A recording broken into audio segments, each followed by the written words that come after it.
Kanë filluar punimet për ndërtimin e parkingut që gjendet në rrugën Boris Kidriç në Tetov. Projekti për këtë parking ka filluar realizimin e tij disa vite më parë, por për arsye nga më të ndryshmet punimet ishin ndërprerë. Që nga dita e djeshme kanë filluar sërish dhe pritet që brenda pak muajve ky parking me një kapacitet prej 80 vendesh të parapara për parkim të përfundoi, deklaroi Sen Demiri nga sektori për rrugë dhe tokë ndërtimore në komunën e Tetovës. Ndryshe ky parking që pritet të ndërtohet së bashku me projektin e parkimit zonal që tani më disa muaj ka filluar të implementohet në Tetov, pritet që të zgjidhë deri diku kaosin e komunikacionit që mbizotron në qytetin e Tetovës.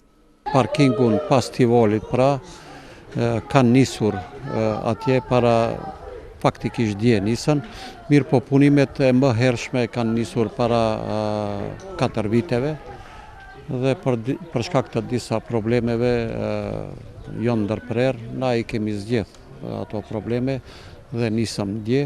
Mendojmë brenda një muaji e gjys të mbarojmë me punimet aty.